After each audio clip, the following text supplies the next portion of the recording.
Hey class, welcome back. This is week 2, but it's really week 1.5 because it's really an extension of the same week that we had last week, but because we started on Wednesday, here's your beginning of the week lecture.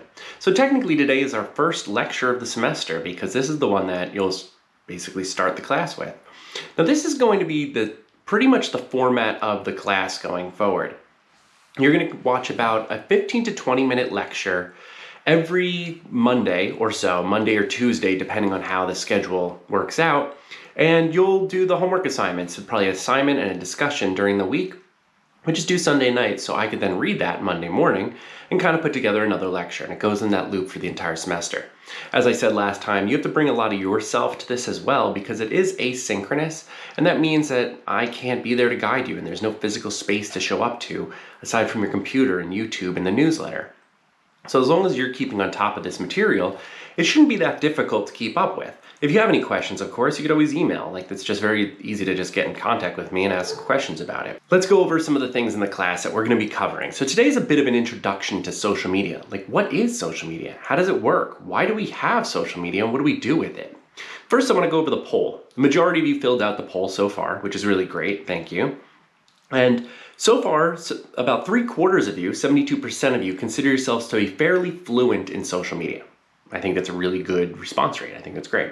25% of you, 1/4, say somewhat fluent. And I think that's good. So the idea of fluency is a pretty important thing. When I say fluency, it's basically the idea that each platform has its own language or its own way of communicating. You don't say the same thing or post the same thing on each different platform. You post something different because each one has its own little visual language or speaking language. Aside from that, there are sub-communities on almost every single social media platform, places that have its own type of linguistics that occur within those sub-communities. And those things are fluencies as well. If you are fluent in those sub-communities, you are able to communicate freely within those spaces. And so that's a fluency idea. Now, one of you mentioned that you were terminally online, which is you can identify the meme loss at a distance. And we'll get through that when we go to the meme section. Now, as far as consistent use, it shows that the majority of you use social media consistently. That's pretty standard for almost every class I've taught. And that's because social media is kind of, like I said last time, a utility.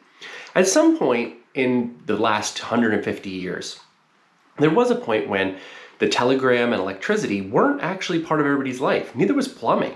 Everything we pretty much know is since 1850, the Industrial Revolution. But at one point or another, something becomes a utility. And what that means is that it becomes so normalized into our everyday life that we kind of get a bill for it. At this point, social media doesn't have a bill unless you're paying for LinkedIn Premium. But what you do pay is an internet service provider, an ISP. And the ISP is a utility bill at this point. And that means you have to kind of be part of the internet. Hell, doing this class is delivered to you via a social media. Substack is a social media, and I'll get into why it's a social media soon. But the idea of social media as a utility is downstream from how much we pay for that utility. And then a utility also has a second caveat to it, which is that sometimes it seems weird when you don't use that utility. So again, back to electricity and so forth. There was a point when you could opt out. Then it became that point when it was you're kind of the weirdo if you don't have social media. I mean, not social media, you don't have electricity or plumbing. Obviously, that's a weird thing. And so now social media is kind of like that. I personally don't think that it should be that way. There should be no stigmatized non-use. If you don't want to use social media, don't. One of you says you don't use social media that often. One of you is an influencer, which means you use social media to kind of make an income or make some sort of side gig or side hustle. We'll be spending a fair amount of time on influencers this semester and kind of figure out how social media operates as a marketplace for influence. And then finally, the unanswered question for the entirety of this class. We won't be able to answer it during this semester, but it is something that we're going to have to think about in the back of our minds the entire time, which is or are social media a force for good or not? 90% of you responded with, it's complicated. And I think that's the best response you could have at this point. It is complicated. That's what we're going to do over the semester is try to decomplicate the idea of social media. 8% of you said it's good. I think that's very optimistic and it's possible that it is good. And one of you, like me, said shut it all down. However, we can't shut it all down because as I mentioned, it is a utility and we can't. There is a really great sci-fi book, if you have the time, called Infinite Detail by Timothy Mon, which is about the end of the internet. It takes place about 10 years after the crash of the internet. And let's just say things don't turn out well. So, some quotes that I saw on the message board, on the discussion board that I really liked. One, Ariel writes, TikTok has become the most social of social media. I like that. I like that phrase. I think that's a good pull quote. Right now, I'd say TikTok is our most social. It is the one where most people are using it to communicate, comment, and react to real life. Ryan wrote that she uses she likes the video format of social media, like TikTok and YouTube. We're going to be talking about that a lot because I think a lot of how much we use video on social media, just as we're doing now with YouTube, literally you consuming this through YouTube, it's a lot how social media industries and social media platforms try to figure out how and what we're going to do with what social media works best. And very recently, as in the last week, since our last meeting, Vice laid off a fair amount of people from their staff because they've decided to pivot to video.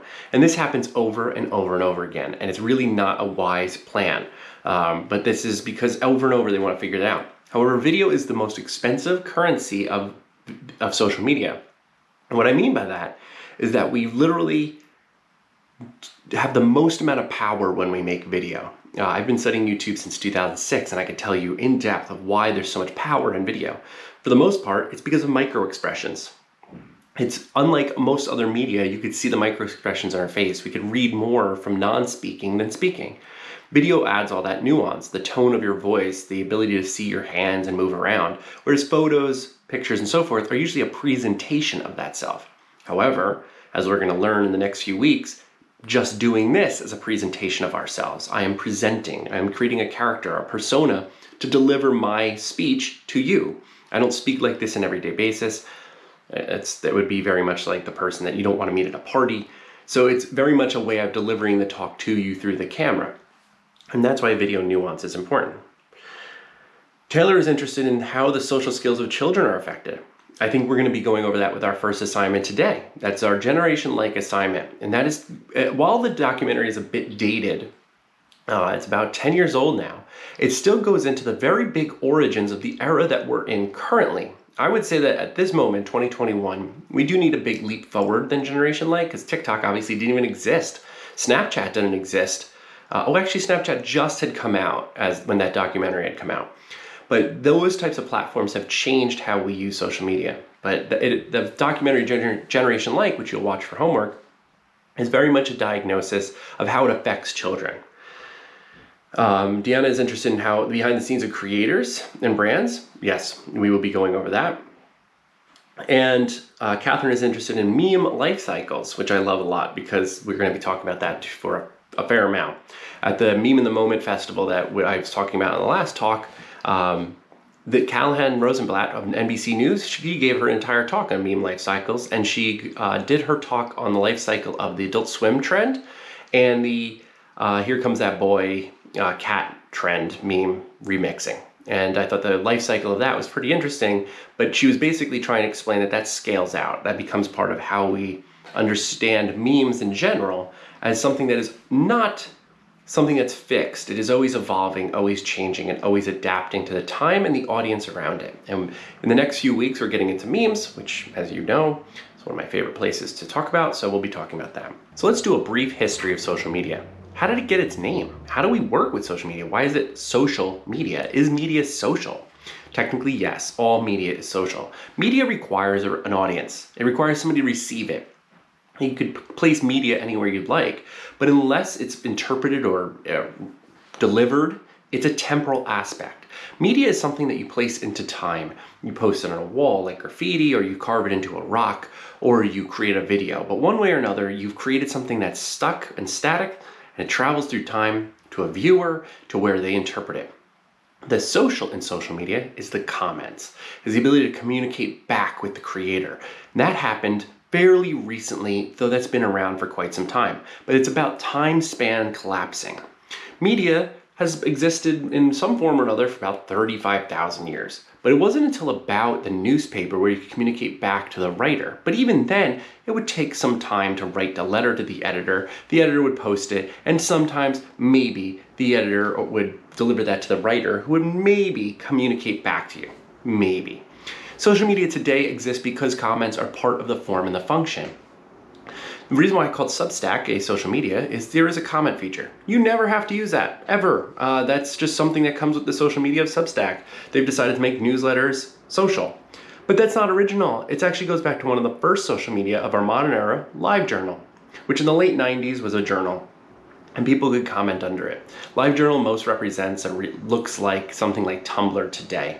But social media in its current form, the idea of the feed or the social space or the community space where people communicate, really dates back to an early time called Friendster. Friendster was probably our first modern social media, along with Zanga. Two different social media that had profile pages, and people could post what they were interested in. Because it turns out, if you leave a place for people to post what their interests are, they will. They'll just leave them out there. Friendster collapsed due to bad infrastructure, and in its place was MySpace. MySpace was very malleable. People could change it, you could edit it. A lot of people learned how to code CSS on it. You could change the color of fonts like people did on AIM, which is a messenger service. Then, a young man named Mark Zuckerberg decided to change the world. So he stole an algorithm, a couple of algorithms for that matter, and made an app that basically rated young women on the Harvard campus in a very misogynistic way, but the algorithm itself became a rating system for a feed, and his feed became Facebook. And so Facebook is the biggest social media that exists today. Facebook has almost 3 billion human beings using it. That's a majority of the internet-born world. The majority of the earth does not have social media, but if you are on social media, it is most likely Facebook or something of that ilk. Now, what's interesting is that Facebook's audience, Western audience, as in the US, just the US, only represents about 22% of Facebook use. So you get to see how much global use is on social media. We often don't interact with many of the platforms and social media that we don't even know about, like Douyin, which is TikTok for China, which is what TikTok's parent company, ByteDance, actually uses as the bigger TikTok. So there's bigger TikTok than TikTok, but we don't even use them. TikTok isn't getting closer to 1 billion users at this point. Twitter is about 500 million, so you can see it's little, and you may or may not realize that only about 80 million Twitter users are active. So it's a very small social media when you talk about Twitter. But social media itself is this spaces, many different platforms. We're gonna, like I said last time, we're gonna use the term platform and scale a lot this semester. Because a platform is the place in which it becomes a business. It becomes such a company that it becomes a superstructure, and that superstructure then creates smaller companies underneath it. And those companies become what we use as our tools, our social media tools.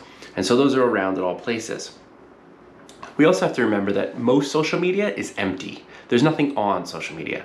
Most social media is you, content creators, people who create the material in terms of free labor into the space. Most social media doesn't exist. They're just blank spaces with rooms, like just empty. And it just waits for you to add content to it. Remember, Facebook without you is just brands and articles. With you, it creates the community that makes up what social media is, the people. Twitter would be empty. Most sites would be empty without you. We call you content creators, but there was a point when Henry Jenkins, the scholar, used the term prosumer. Prosumer was a consumer who is also a producer, and it's somebody who is consuming and producing at the same time. You'll hear me use the term consuming a fair amount this semester as well, because we consume food, but we also consume media because it fills us up. It releases enough chemicals in our body to make us feel like we're full or we're doing something or we're active toward social media as a platform. And that's something that's really fascinating, and you're gonna watch in Generation Like as Douglas Rushkoff meets with many young people as they understand what consumption is and how trends change and what cool is and how we change the idea of cool. This, by the way, is Douglas Rushkoff's class. I'm covering it for him. He's on sabbatical this semester. He'll return next semester. He's writing another one of his amazing books. One of the things about the documentary I want you to focus on is the subplot that runs throughout about Hunger Games. And so Hunger Games is a bit dated at this point too. But the Hunger Games subplot is really important to our discussions that we're going to have in the next coming weeks. I've taught classes in Rome, Italy, and in the Colosseum, when we go there, I often bring up the point that the idea of the Colosseum was about entertaining people. If you've seen the movie Gladiator, you get it. He goes, are you not entertained? And it was because a lot of gladiators, their entire role were media influencers. They knew how to influence crowds, and that kept them popular. When we watch Generation Like, there's a subtext of the Hunger Games being how social media operates as a structure. So pay attention to that, it'll be part of your prompt. I wanna know a couple things. What you think of the documentary, how you believe it holds up into this present day, and if you think that, how would you make this documentary today? What would you focus on? What are some one or two key points of that? That's your homework, obviously. So as you can see, I embed the homework directly into this lecture, which makes me know, A, you've seen the lecture, because I don't put it on the assignment itself. Your assignment will be fairly sparse, but if you watch the entirety of the lecture, you actually get to know if you're doing the assignment properly. I know it's a little ploy, but it actually helps me know that you're watching the entirety of these lectures. All right, it's kind of like the only way I know that attendance works. There you go, now you have a secret in there. So the one thing is you'll have to watch the lecture, it'll say watch the lecture and respond to the prompts in there. So the prompts. Does Generation Like hold up? Is it still a good documentary? That's 1.1. 2, what do you think of the documentary itself? Is it still effective? Do you find that it's an effective documentary? And 3, what would you focus Generation Like on to be today? So does it hold up? Is it effective? And how would you make Generation Like today? What would you focus on? Okay. Make sure you reference maybe some things about the Hunger Games in there, but you don't have to. I want to just know what you think. Maybe this part. What part of the documentary was most impactful? So that's 4. Okay. In the order I'll do. So does it hold up? Is it effective? What's most impactful? So they could all be part of that. And what would you make it about today? Okay, so that's today's assignment. Lastly, what we're going to be going over in this class is going to be very important to your critical understanding of social media. I really do think that there's an important factor in us being aware of how the systems work. I think it's extremely important to your growth, how you negotiate your space as social media changes over the next decades, how we interact with people, what are changes, and how many things are in here, in social media, that make it part of our entire life, and how you can gain agency over that. Agency is you and your ability to act, your ability to have control. Because when Henry Jenkins made the term prosumer, I don't think he really understood at the time how much surveillance capitalism would have control. We're going to go over surveillance capitalism at some point. You can actually see quite the large book here, Shoshana Zuboff's Surveillance Capitalism, which is your ability to have your rights to your own future. We're going to talk about how algorithms take place with that. What is an algorithm and how much control it has over your predictive life? In other words, how much of your feed is algorithmic and how much of it is your choice? So we're going to talk about that. And then of course, over the next few weeks, we're going to talk about influencers and memes and culture of the internet, like digital culture versus internet culture. We're going to talk a lot about that. So I'm looking forward to your responses. So far, your discussion board things were great. I'm really happy with your interest. I'm glad of where we're going with this. If you have any questions, you could obviously contact me. But the goal here is also to be creative. The more creative you are, the better you'll do in this class. A, it makes me happy to read your assignments. That's one of my favorite things. And B, this is supposed to be fun, okay? You don't have to make this demanding and demeaning in anything. Education can be useful and fun in your way. So I'm looking forward to it. In the meantime, get to the assignment and continue to stay healthy, be well, and stay curious.